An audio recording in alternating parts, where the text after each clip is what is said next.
Like many of you watching at home, I still don't have a Steam Deck. Despite securing a pre-order about an hour after they went live, my predicted order date is between July and October of this year. This has made me pretty jealous of RPS hardware editor James, who, by a stroke of luck, has ended up with not one, but two Steam Decks. One was provided by Valve for review purposes, the other he ordered himself, within a reasonable time frame because he's a competent adult and didn't miss the order window opening by an hour because he was eating sandwiches in the dark, like, no one in particular. Here's a photograph that James sent me of both of his Steam Decks resting on a hob, because he lives his life with the same chaotic energy as a dog driving a steamroller through a Porsche dealership. I both fear and respect him in equal measure. Yes, he's also using a GPU as a weight to hold the analog stick in one place. This entire image raises a lot of questions that I'm sadly not here to answer. Motivated entirely out of spite, I decided to set James a challenge because, as we've already established, I'm a grumpy little goblin baby. I pulled up a list of the 10 most popular genres on Steam and gave James the task of playing one game that falls within each to give us all a better idea of what types of experiences work best on Valve's fancy new handheld. Forever a good sport, James played all 10 games before sitting down with me for a very insightful chat about his findings. I could learn a lot from James about the importance of patience and understanding, but I simply refuse. Anyway, this is what it's like to play 10 of the most popular genres of games on the Steam Deck. Enjoy.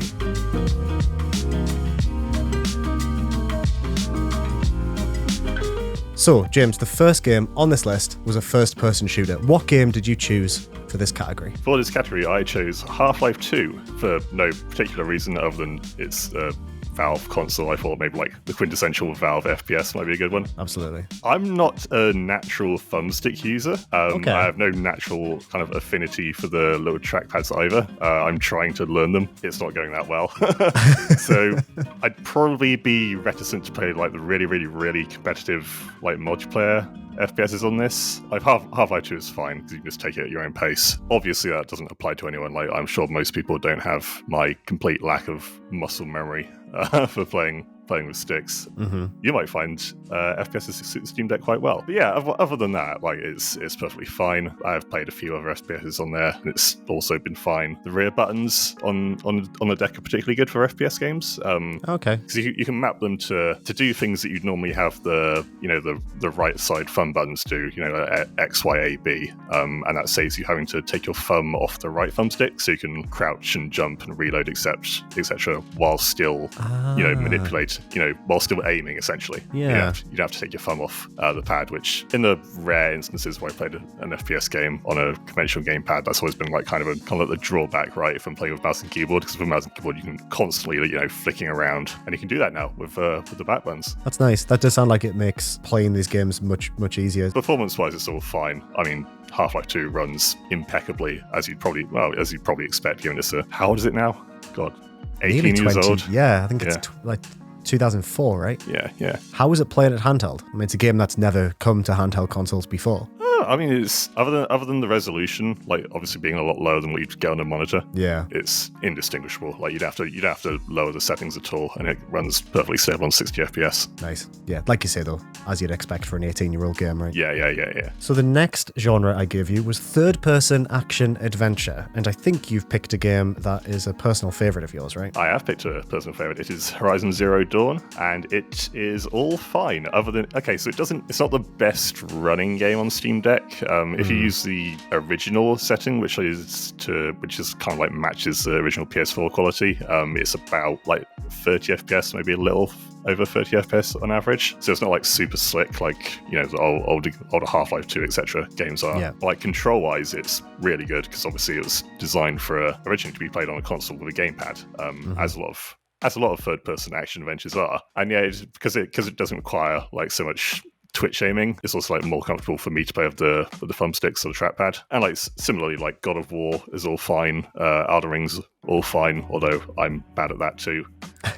Shadow of the Tomb Raider, both really easy to play and like runs really well. So you said that the default settings match PlayStation 4 in terms of quality and performance? Pretty much on performance, yeah. I think if you played it on the PS4, like, it might be slightly more stable.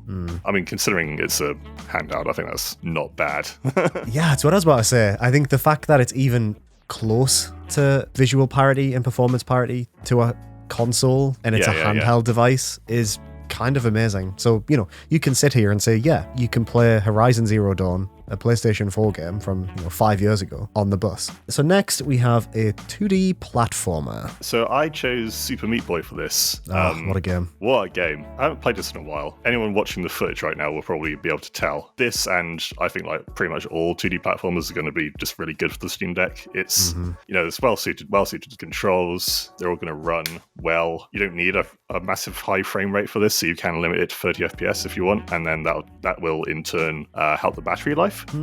Oh, speaking of, Super Meat Boy is also the longest lasting game I've tested on the Steam Deck in terms of how quickly it drains the battery life. I managed to get 9 hours out of it with the brightness down and the FPS cap on. I just thought to myself, I'd really like to play Rayman Legends on the Steam Deck. And then I remembered, I can play Rayman Legends on every other handheld device that's ever been released over the past 6 years. Why is that the game I want to play? Super Meat Boy feels like a game everyone probably just has as well. Been in a bunch of Humble bundles. I think that's one thing I keep thinking about the Steam Deck is all of the games I've just inherited naturally through bundles over the years and then never really thought about again that might have a new lease of life on the Steam Deck. It's quite exciting. Yeah. So the next genre was an MMO, and you chose Albion Online? I did. So this is actually a recommendation from a reader. Shout out to Tor Graniel. I've probably mispronounced that. That was suggested for our battery guide, which I'm taking requests for. Link in the description.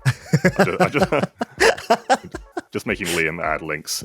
I like it. So initially, I chose this because, just someone suggested here's an MMO that runs on the Steam Deck. But as it turns out, not a lot of MMOs will actually run on the Steam Deck. Oh, really? A lot of big ones are classed as unsupported. Oh. So, which means that they might be able to run to an extent, but there's some kind of missing functionality, or maybe the anti-cheat isn't supported that stops it being fully playable. So Lost Ark, EVE Online, Mortal Online 2, they're all unsupported. Right. Final Fantasy XIV did used to work, but then Square Enix added a new launcher for it, which doesn't work. Oh, no way. And so that's now rendered the whole thing unplayable. Gabe Newell's favourite Steam Deck game is now rendered unplayable on Steam Deck. Know. Oh, Gabe. I know. You must be devastated.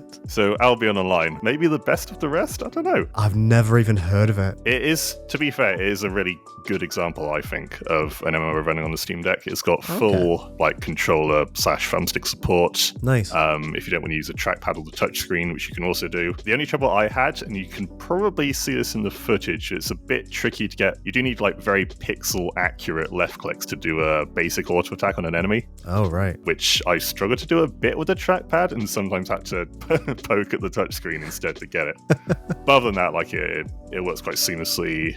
It runs well, normally 60 FPS. So that's good. I was a bit worried about this one, to be honest, because a lot of MMOs just plaster the screen in icons and buttons, and you do think can you play that without a keyboard? But Albion Online does it really well, I think. I actually think Lost Ark uses a similar control scheme when you plug in a controller. Oh, right. It's basically a combination of just regular button presses and bumper and button combos for the extra inputs that you need. All right. Obviously, Lost Ark doesn't work on the Steam Deck, but I think it's a similar thing. Promising though, isn't it? I think you can imagine a lot of people will want to play MMOs on this. It's why I put it on the list, I think. And Lost Ark being as popular as it has been since it launched in the West this year.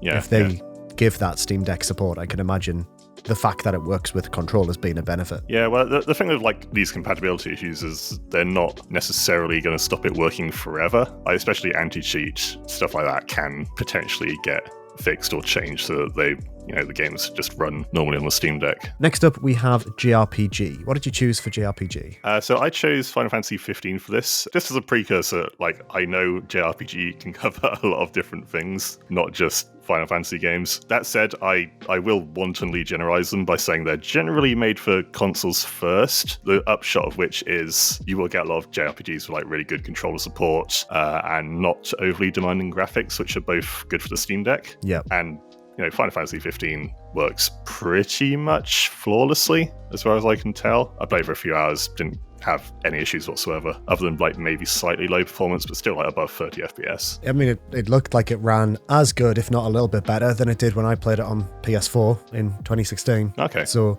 I thought it looked nice. Considering there are no handheld versions of that game in the traditional sense available elsewhere. I know they released that Pocket Edition for Switch. It's quite a nice game to have portably, I think. And it was a good choice because that game is so graphically demanding compared to other JRPGs, like you say. I did play it without the hairworks and the what's the name of that grass? Turf effects. I went without those, so I don't know if they'll completely knacker it like they do on a desktop. But like with Horizon, it's console quality. Next up, we have one I'm really curious about.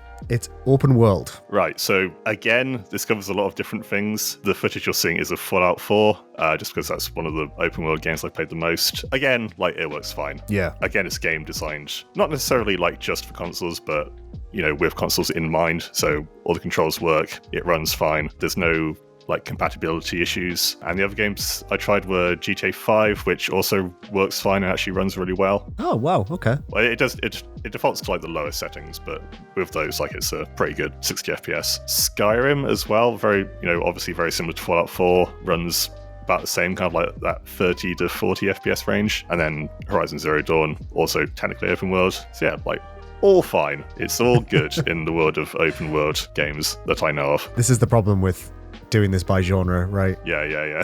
These are quite wide. These are quite wide genres. Is Final Fantasy 15 open world game? And sort of. It has like a huge open world, yeah. Open world-ish. I'd say ish, but yeah, I'd say it definitely has elements of it. Now, Fallout on this looked really nice, and yeah, it looked like you say, controller based, right? And that seems to be the thing. If it was designed with controllers in mind, it's kind of a no-brainer that it's going to feel fun to play. But let's move on to a genre that traditionally isn't designed for controllers, and this was one I was really curious to hear about. It's real-time strategy, RTS. Real-time strategy, RTS. So for this, I chose Total War Three Kingdoms. I know there are newer Total War games, but this is one I'm most familiar with, just because it's one of our usual benchmark games. And it kind of works okay. It's a bit fiddly. Yeah. I find the it does have like fairly rudimentary but usable controller controls. So you can zoom in by pressing R1 and L1, move around with the right thumbstick. If you do play an RTS on the Steam Deck, I recommend using the trackpad and your thumb for like the mouse cursor controls, which I did, and is pretty fine. It's not particularly... There are games I'll talk about later in which like the thumbstick as a cursor felt a bit smoother than it did in Three Kingdoms, but ultimately I thought it was still fine. Okay. You also have a bit of flexibility, so you can, for a left click, you can just tap down on the pad, or you can use R2. Okay. And then L2 is right click. If you get your head around the fact that left and right click are on the opposite sides of the shoulder buttons, it becomes a lot easier to just kind of get in that zone of when you're flicking around with the trackpad, left clicking, right clicking with your index fingers. The only other issue I'd maybe point out is that there's quite a lot of small text, but the Steam Deck does have a little kind of like magnifying tool where if you hold down the Steam button and then press L1, it zooms in the whole screen, and then you can look around. You can look around the zoomed in area, out of readability a bit. So ultimately, it's all playable. Obviously, it's not optimized for a handheld device, but it is playable, which I think is kind of the it's good enough. It's something, right? I mean, no one picking up a Steam Deck is going to be under the impression that it's going to be the preferred way of playing a game that is being built for mouse and keyboard. I think the fact that it works is kind of a miracle in a number of ways. The rudimentary controller support, was that in the game by default, or was that laid over the top as part of the Steamworks custom controller stuff? I think that's in by default. It is possible that people, like anyone, could make a more customized version of the controls, and then you could potentially use that instead. But what's I found like fairly intuitive, and I'm not even like a regular RTS player, so if I can do it, I'm sure anyone else can. Next up, we have racing, and you played a game that we had some footage of in the last video that we did of Forza Horizon 5. Yes, I did. No, like particularly insightful reason into why I chose this. It was just already installed. It's probably one of my favorite recent racing games, and it's very comfortable on the Steam Deck. All good controls, performance is good. I don't know. Yeah, what else is there to say? When there's like no problems, what do you say? It all works fine, as Gabe intended. It's remarkable that a game that was released last year just runs this flawlessly on a handheld device. Yeah. I mean, I think to an extent all racing games are kind of better suited to gamepad controls than a mouse and keyboard. Unlike with shooters, I actually do know how to use a controller to play racing games, so that's fine. That's fine by me. I guess Forza isn't the most. What is it like? One of the more demanding race games. It's very like shiny, isn't it? It's very very shiny, I'd say. I mean, I did think that when I tested it on PC, like this will run like quite well on low-end hardware. The Steam Deck is, in a sense, low-end hardware, so not surprising. Their ethos for that game, though, was making it as accessible as possible, right? Because I know that they really shouted from the hilltops about how many people had played that game when it was first released on Game Pass, and, look how amazing this is. You can play it on your mobile, you can play it on PC, on console, Xbox One, all the way up to a brand new top-of-the-range PC. So yeah, I think the fact that it runs on Steam Deck is really, really cool. And also, it's quite exciting to think that if Microsoft keep that particular stance moving forward with upcoming releases, that a lot of them might just work on Steam Deck day dot. Redfall or whatever's coming out this year, Starfield, I guess. Maybe they'll really try and make sure that all these things just work handheld. Oh, just thought about handheld Starfield there and got a little bit excited.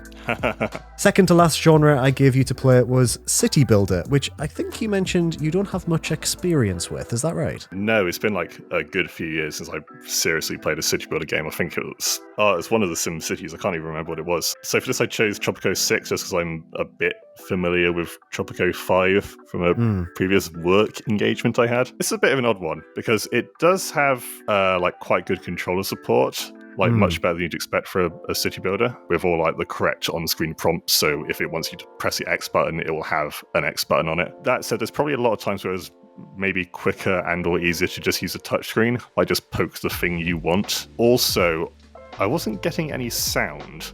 Okay. I probably should have opened with that. I think this is a similar media library issue to what was stopping me playing Ghostwire Tokyo. Right. Which is, as I understand it, Linux and by extension Proton are missing certain like media playback tools, which you just like get as standard on Windows, and Valve can't put in Proton for legal reasons. So if you install something called Proton GE stands for Glorious Egg Roll, which is brilliant. that kind of replaces the missing media tools, and then that will let you get back the missing audio or the non-playing cutscenes or whatever's stopping you. But without that, yes, Tropico 6 did not have audio on the Steam Deck. Which was unfortunate, otherwise playable. But yeah, sound would be nice. Also, similar thing to Three Kingdoms. It's just got a lot of like quite small text, which you again need to zoom in on to read. Unless you got better eyes than I do. But it's a shame because like, other than that, like performance is good. Like I said, if you use like a combination of just regular controls and the touchscreen, then it feels perfectly fine to play. Yeah, it is a bit of a grim reminder that sometimes you just get random technical / compatibility issues which don't make any sense. Yeah, it is a shame, isn't it? But I guess it is a Linux operating system, right? And the fact that most things work on it is a miracle. And it is a shame about the small text as well. I think it is what people were worried about, and it is a shame that the solution is use that magnifier. Which I mean, it's better than nothing. Oh yeah, absolutely. Yeah. I think it's good foresight on Valve's part that some games will have small text. Oh yeah, it's definitely a good solution, especially for things like this. And for the final genre that I gave you, which is something that quite a few people in the comments requested us talk about. It's a genre I don't have a huge amount of experience with. I don't know if you do. It's grand strategy games, and you played basically the defining grand strategy game of the moment. Yeah, the quintessential Crusader Kings 3. So again, the biggest issue by far is just that tiny itty bitty text. Also, some tiny buttons as well. UI elements on the screen that you have to poke right. or prod or get your thumb over to open up. That actually, the cursor I found was a bit smoother here than it was in Three Kingdoms, so that's good. But yeah, God, that text is just so small. Was it unplayable because of how small the text and the UI were? I don't know about unplayable. It would have been like maybe a bit uncomfortable, right? If you didn't have the zoom. It's not unplayable at all because you do have the zoom, and you have that in like all games. It definitely slows things down a bit, which maybe isn't as big an issue in a grand strategy game or a city building game, or even like more slower paced RTS games. I was just about to say that actually. I thought taking time to stop and zoom in on Crusader Kings 3 feels like a fairer ask than, I don't know, Half-Life 2. Not that you'd need to, but if you were trying to read something on the wall while the Combine were shooting at you, that feels like a bit more stressful than what did this Spanish king say to me, or whatever. So you played 10 different games across 10 different genres on the Steam Deck, on one of your Steam Decks. I'll try and keep that jealousy down. Were there any genres that you were surprised by? Was there any genres where you're like, oh, actually that works better than I was expecting, or I can see myself playing more games within this genre moving forward on the deck? I mean, Albion Online, like I said, definitely was easier to play than I was expecting, although I don't know the extent to which that represents other MMOs, because there are just so few that are currently, compatible with the Steam Deck. Like to an extent, like RTS games as well, other than needing to use the zoom a bit, that was a lot easier than I was expecting as well. I don't know if this comes under any of those like 10 specific genres, but RimWorld was another one that I tried, and this is like a top-down 2D, I guess, management game with some grand strategy / base building elements. So it sounds like it will be another one of these things where it's just like, oh god, I have to zoom in all the time. Like all the UI elements are going to be really small and hard to use. But so credit to developers, they've actually released an update for that enhances the game's own like zooming in and also makes the UI a bit more touchscreen friendly.